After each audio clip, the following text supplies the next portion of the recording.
Right. So we've got this pile of notes and audio all about Stephen Covey's 7 Habits. Yeah, a deep dive into effectiveness. To be honest, at first glance, I thought, ugh, this could be a little dry. That's a classic. But oh my gosh, once we got into it, there is so much practical wisdom, Yeah, like seriously applicable stuff. absolutely. And even a story about a goose that lays golden eggs. Yeah, the goose is key Intrigued. to understanding Covey's whole approach. Nancy. He says real effectiveness. Okay. It's not about quick wins Yeah. or like chasing those little hacks. Oh, right. It's about aligning your life with these principles. Principles. I get that. Okay. But Covey also talks a lot about paradigms. What's Yeah. that all about? Think of it like this. All right. Imagine you're on the subway Okay. and a dad gets on with his kids. Uh-huh. They're running wild. They're being A loud. classic. He's not doing anything. Right. You might judge him. Oh, yeah, for sure. Think, what a bad parent. Totally. But then what if you learn that those kids just lost their mom? Oh, wow. Right. That changes things. It completely reframes the situation. Yeah, suddenly that dad isn't failing. He's just trying to survive. It's a Exactly. whole different story. That shift in your thinking, that's a paradigm shift. Okay. It's how we see the world, the lens we use to interpret everything. I'm getting it now. And Covey says if you want real change, Yeah. you got to start with your paradigms, Not just your to-do list. not just your habits. Wow. That subway story is really sticking with me. It's powerful It makes you realize how often we're judging based on incomplete information. all the time. So much assumptions. Yeah. But how does that tie back to the goose? Okay, so the goose and the golden egg, Yeah. it's about understanding this difference between production and production capability. Okay. The golden eggs are what you produce. So the results, the outcome. The results, the outcomes. Okay. But the goose is what allows you to produce. So it's like my skills, my Yeah. health, my relationships. Exactly. It's the assets, the things that enable you to achieve those results. So you could kill the goose to get all the eggs at once. That could. But then what do you have left? Nothing. So it's like short-term gain versus building something sustainable. Precisely. I got it. Covey uses this example Okay. of a clam chowder restaurant.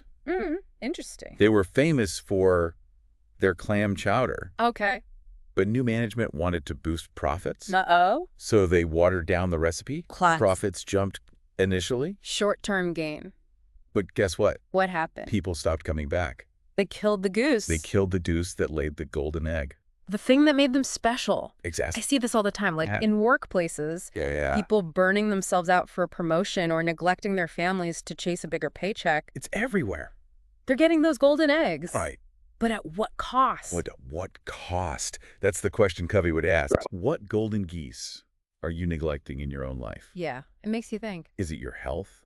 Yeah. Is it your relationships? Your hobbies? Your hobby? Like things that bring you joy. It's about playing the long game, Okay. making deposits into those areas that give you sustained results, Not just that one-time payout. not just that one-time payout. This is making me rethink my priorities, for sure. Yeah. Okay, one more thing before we get into the 7 habits themselves. Okay. Covey talks about this thing called the emotional bank account. Yes. That one really caught my attention. It's a good one. It's about relationships, right? Yeah, think of it like your actual bank account. Okay. But instead of money, Uh-huh.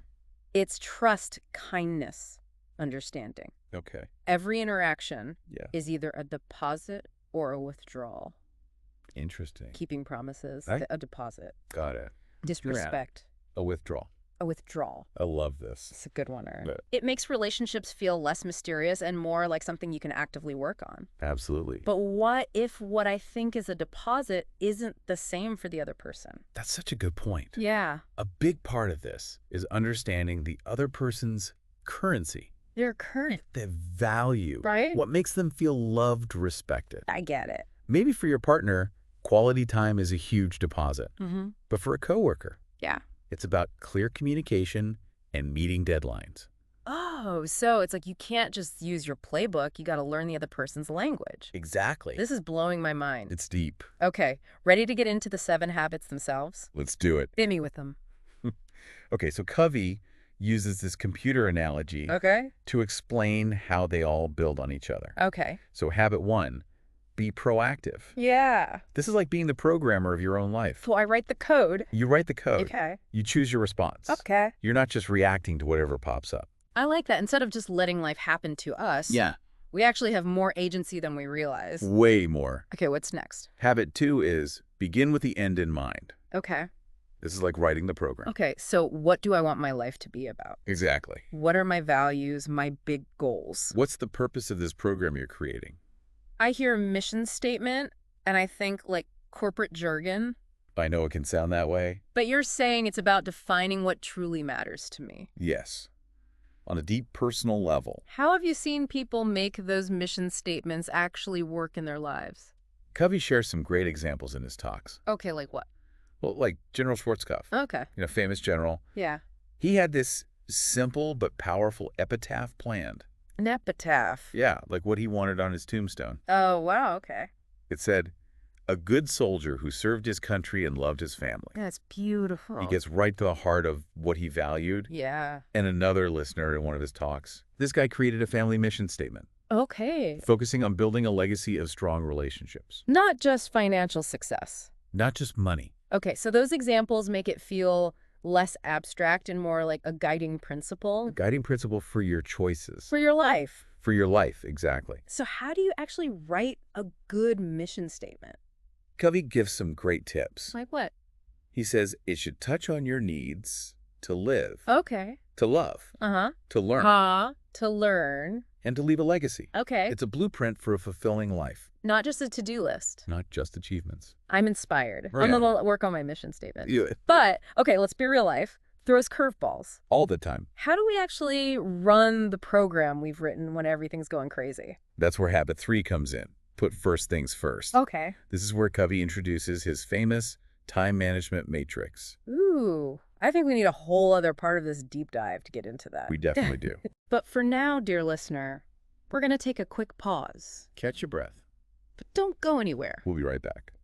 When we come back, we'll be tackling that time management matrix. And trust me, you won't want to miss this. It's a game changer. See you soon. Okay, so that time management matrix, I'm ready. Okay, so picture a simple grid. Okay. You've got urgent on one axis and important on the other. All right, a classic 2x2. Creates these 4 quadrants. Okay. First one is urgent and important. Okay. These are the crises, the deadline. Yeah, the things you absolutely can't ignore. You got to deal with them right now. Feels like my life most Tuesdays. Right. What about the other quadrants? Okay, so the second quadrant is important, but not urgent. Okay. This is where it gets juicy. Okay. This is about planning relationship, building personal development. Right. Stuff that moves the needle long term. But doesn't have that screaming deadline. Exactly. Oh, I can already feel the tension here. It's so easy to get sucked into the urgent stuff, and then the important stuff just never happens. It's a classic trap. Okay, so what's the next quadrant? Urgent, but not important. Okay, so it's urgent but not important. Yeah, like interruptions, Oh, yeah. other people's demands, Uh-huh. stuff that feels like it needs attention, Yeah, you feel busy. but is not actually contributing to your goals. Okay, I'm sensing a pattern here. Okay. Could it be a quadrant for just like straight up wasting time? Of course. Right. The final quadrant. Not urgent and not important. Right. Rolling social media. Yes. Binge watching shows when you've got a million other things to do. It's so easy to fall into that trap. Right. So Covey's saying we're spending way too much time in quadrant 1 and quadrant 3, Reacting to urgency. always putting out fires. But not enough time in quadrant 2. Which is where the real magic happens. That's where effectiveness lies. Okay, so how do we actually escape that trap? Mindset shift. Start treating quadrant 2 activities like they have deadlines. Even though they don't. Even though they don't. Oh. Schedule that time for planning, for working on that important project, for connecting with loved ones. Otherwise, the urgent stuff will always take over. It will. Okay, this matrix is already making me see my to-do list totally differently. Okay. It's like eye-opening. I'm Yeah. realizing how much I've been letting those quadrant 2 activities just completely slide. It happens to the best of us. All right, so let's say we've got our priorities straight. Okay. Where does this think win-win come in? Habit 4. Habit 4, right? This is a big one. It sounds great, like in theory, Yeah. but doesn't the world kind of reward competition? Covey would say that a win-win mindset. Okay. It's not about being a pushover. Okay. It's about abundance. Abundant. Believing there's enough to go around. Okay. You're not trying to get a bigger slice of the pie at someone else's expense. Yeah, you're not trying to win at all costs. Exactly. Okay. You're looking for ways to make the pie bigger for everyone. So it's not about just splitting the difference. Yeah. It's about getting creative. Yes. And finding solutions where everybody benefits. Santé. I like that. Covey tells this story about a lease negotiation Oh, that went totally wrong. okay, what happened? This guy thought he was being win-win, Yeah. but he was really just giving in, hoping for the best. Classic people pleaser. And the other party just walked all over him. Oh, no. True win-win. Okay. You're clear about your needs, you're listening to their needs, Mm. and you're not settling for a solution that leaves someone feeling resentful. Wow, that reminds me of so many times I've said yes to something when I really want to say no, Oh, yeah. just to avoid conflict. It happens. I was losing, but pretending it was fine. That's classic lose-win. Lose-win for sure. Covey would say that sometimes the most win-win solution Yeah. is no deal. Real. Better to walk away than get stuck in something that doesn't serve you. You know what? That's actually really empowering. It is. It's giving me permission to set some boundaries. Good. Okay, this is making me want to revisit some of my agreements with people. I like it. Speaking of agreements, Covey talks about something called stewardship agreements. Yes. What are those? It's like clearly defining roles and responsibilities, Okay. but in a way that empowers people. Not just controls them. Not just a top-down thing. Okay. Covey uses this funny story about his son Ooh, I love a good parenting anecdote. and a green and clean yard. Green and clean. All right, tell me more. So Covey made this deal with his son. Okay. Son was in charge of keeping the yard green and clean. Okay. He didn't micromanage how to do it, Okay. just showed him what the end result should look like. So the son had the freedom to figure it out. Exactly. Oh, I love that. He became the boss of the yard. It's not about assigning tasks. It's about giving ownership. It's about ownership accountability. Okay. So the son judged his own performance, and Covey was there as a helper, not a dictator.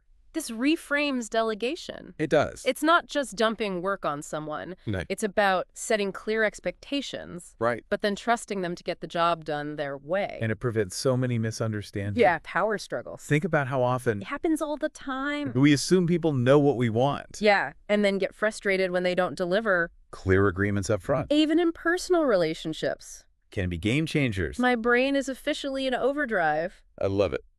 but we've still got 3 more habits. do. Let's dive into habit 5. Seek first to understand, then to be understood.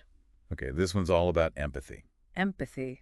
Putting aside your own agenda, your own assumptions, Okay. and really listening to what the other person is saying. Really listening. And even more importantly, feeling. Easier said than done. It is. Especially when you're in the middle of like a disagreement. Absolutely. My instinct is just to get my point across. Yeah, defend yourself. Not really listen. Right. I'm just waiting for my turn to talk. Covey would say, that's why so many conversations go nowhere. Oh, for sure. It's two people talking at each other, Not with each other. not with each other. Okay, so how do we actually do empathic listening? Reflect back what you hear. Okay. Ask clarifying questions. Yeah. Validate their feelings. So you're creating that space where they feel heard, Exactly. and then they're more open to hearing you. in return. So it's like you build the bridge of understanding before you try to get them to walk across it to your side. I like that analogy. But doesn't that make you a doormat? What do you mean? Like always listening, never speaking your mind? That's a valid concern. Yeah. But remember, Covey says, understanding precedes being understood. Okay. When you genuinely get where they're coming from, Yeah. your own communication becomes more effective. Oh, okay. You can address their concerns, speak their language, tailor your message. So it's not about just throwing arguments back and forth. Uh, You're actually having a dialogue. all can lead to a solution. I like that. And that's a perfect segue into habit 6, synergize. Okay. I hear synergy and I think cheesy corporate buzzword. I know it gets thrown around a lot. But what does it actually mean? It's the idea that when people truly collaborate, Okay. valuing each other's strengths, combining different perspectives, Huh.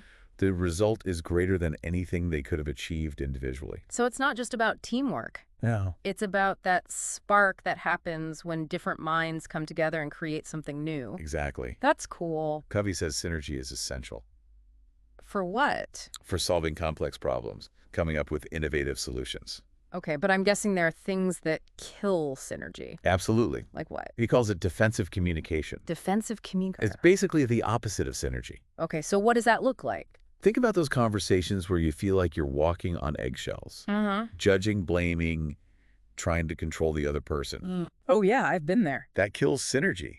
Shuts down creativity. It creates a win-lose dynamic. I'm realizing how much communication, my own included, falls into that trap. It's a common pattern. Yeah, we're so quick to defend our own positions that we miss out on the opportunity to create something better together. It's a missed opportunity for sure. Okay, so how do we shift that? Awareness is the first step. Okay. And that brings us to the final habit. Habit 7. Sharpen the saw. This is the self-care one, right? It is. Why is that so crucial for effectiveness? Covey uses this analogy of a lumberjack Okay. who keeps sawing at a tree with a dull blade. Oh, that sounds frustrating. He's working hard, Yeah, but he's getting nowhere fast. it makes sense. Sharpen the saw is about taking care of yourself, Okay. physically, mentally, emotionally, and spiritually. So you have the energy to keep going. You have the resilience to keep showing up. It's like those golden geese we were talking about. I was just thinking that. We need to make sure our own goose is healthy and well-fed. If we want to keep producing those golden eggs, Exactly. sharpen the saw isn't selfish. It's an investment. It's an investment in your ability to show up for everything else. Okay, but life is busy. I know. How do we actually make time for all this sharpening? It's not about adding more to your plate. Okay. It's about integrating these small acts of renewal Yeah. into your daily life. Like what? Taking a walk in nature, Okay. reading a good book, Uh-huh. having a meaningful conversation with a friend. Okay, those all sound really doable They are. and enjoyable. Exactly. I'm feeling inspired to prioritize some saw sharpening, for sure. Do it. Honestly, after diving into all 7 habits, Yeah. I'm realizing how interconnected they are. They are. You can't really master one without the others. It's a system. A system for a better life. That's exactly right. This has been such a powerful exploration of the 7 habits. Roger. We've covered so much ground, We have. from paradigm shifts to emotional bank accounts to sharpening our saws. But before we wrap up, Yes. I want to circle back to that time management matrix, Okay. because knowing what to do is one thing, Yeah. but actually doing it, that's where the rubber meets the road. That's where the magic happens. Okay, so give us those actionable tips for actually putting first things first. Okay, so remember, quadrant 2, those important but not urgent activities. Yes. Don't wait for them to magically appear in your schedule. They won't. You have to be proactive. Okay. Block out time at the beginning of each week, Like I would for a meeting. just like you would for an important meeting. Okay. Schedule that planning session, Uh-huh. that time to work on your personal goals, Okay. that coffee date with a friend you haven't seen in ages. It's like giving those quadrant 2 activities a deadline, Exactly. even though they don't technically have one, Otherwise, they'll always get pushed by aside. something urgent. Always. Don't be afraid to guard that time fiercely. It's precious. It is. Once you start experiencing the benefits of prioritizing quadrant 2. Yeah. You'll never go back. All right, I'm ready to revolutionize my calendar. I love it. This whole deep dive has been a game changer. It is powerful stuff. But before we let our listener go, Okay. there's one thing Covey didn't explicitly mention. So we've talked about these 7 habits, Mm-hmm. but they're all built on something deeper. Yeah. Principles. Principles. Like, what if you got to choose the principles your life runs on? What would those be? That's a good question. And are they taking you toward the life you actually want? It's like you get to be the architect Ooh, I like of it. your own life. Design it from the ground up. Choosing the foundation, Yeah, the principles. that's powerful. It is. So it's not about following rules blindly. No, not at all. It's about understanding the deeper whys The whys behind effectiveness. and then consciously choosing to align your life with those principles. Exactly. Making those choices. It's like we're not just following a recipe. Nope. We're becoming chefs. Yeah. Understanding the ingredients, the techniques. And creating something uniquely our own. Yeah, that's really cool. Remember those paradigms we talked about earlier? The subway story? Yeah, that one. Yeah. The most fundamental paradigm shift Yeah. is realizing you're not just a product of your circumstances. That's deep. You're a creator. Okay. You have agency. So I have a choice. You have a choice. Okay. You can shape your life and even impact the world around you. Honestly, I went into this thinking 7 habits sounds a bit self-helpy, Right. but this is blowing my mind wide open. I know, it's powerful stuff. It's like a whole new operating system for life. That's a good way to put it. So the 7 habits aren't just tips or tricks. Well, They're a philosophy, a way of being. and when you start living by these principles, Mm-hmm. the change comes from within. Okay, dear listener, we've reached the end of our deep dive into the 7 habits. We've covered a lot of ground. But this is just the beginning for you. Yes. Come Take on. these ideas. Play with them. See how they fit into your own life. Experiment. And watch as you become More effective. more fit. More aligned with who you truly are. And remember, it's a journey, not a destination. That's right. Be patient with yourself. Celebrate your wins. And never stop sharpening that saw. We'll see you next time on The Deep Dive.